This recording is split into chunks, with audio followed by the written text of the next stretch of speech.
Cinema చూడండి diamond రాణి గారు. ఇక్కడ ఫ్యాన్స్ డివోటీస్ చెప్తున్నాం, ప్లీజ్ వచ్చి చూసిన తర్వాత రివ్యూ ఇవ్వండి, చూడకుండా రివ్యూ ఇవ్వద్దండి ప్లీజ్ అండి. అసలు ఆయన గురించి ఏం చెప్పాలండి, ఒకసారి నాకు అర్థం కావట్లేదు. పవన్ కళ్యాణ్ గారి గురించి ఇది అని చెప్పే అంత గొప్పవి మేమైతే కాదు, కానీ ఇరగదీసిందండి మూవీ అయితే. అమ్మో అదైతే అసలు నిజంగా క్రేజ్ అండి, నిజంగా భలే గుర్తు చేశారు. ఆ గన్ సీక్వెన్స్ జానీ అయితే అమ్మమ్మ కిక్ ఎక్కేసిందండి, ఫుల్ హైప్.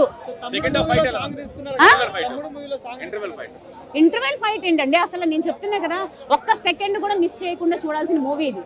ఒక్క సెకండ్ కూడా, ఒకవేళ చౌడోళ్ళు మూగోళ్ళు ఉంటారు కదా, చౌడి మూగోళ్ళు 11 సీట్లకి పరిమితం అయ్యి వాళ్ళకి సంబంధించిన వాళ్ళు ఎవరైనా వస్తారు కదా, వాళ్ళకి ఈ మూవీ సెట్ కాదు.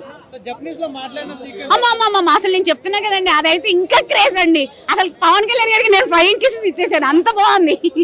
జాపనీస్ లో మాట్లాడిన లాంగ్వేజ్ అయితే సూపర్ అండి. మాకు సుజిత్ గారు ఎట్లా ఇచ్చారంటే, చెప్తున్నాను కదా, బిర్యానీకి మసాలాలు ఎంత పర్ఫెక్ట్ గా ఉంటేనే బిర్యానీ కుదురుతుంది. ఆ బిర్యానీ మసాలాలు యాడ్ చేసి కలిపి మ్యారినేట్ చేసిన వ్యక్తి సుజిత్ గారు అయితే, ఆ ఓజీకి మూవీ ఆ బిర్యానీ మా పవన్ కళ్యాణ్ గారు దానికి కిక్ ఇచ్చింది ఆ కోక్ థమ్స్అప్, అది తమన్ గారు.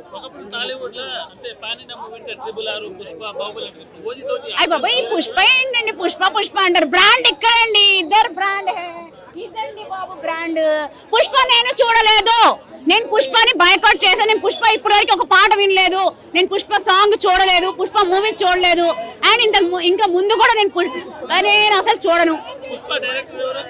ఏమో అండి నాకు తెలియదు, మర్చిపోయాను, నాకు గుర్తులేదు అసలు. పుష్ప ఎవరండి హీరో, పుష్ప హీరో ఎవరండి?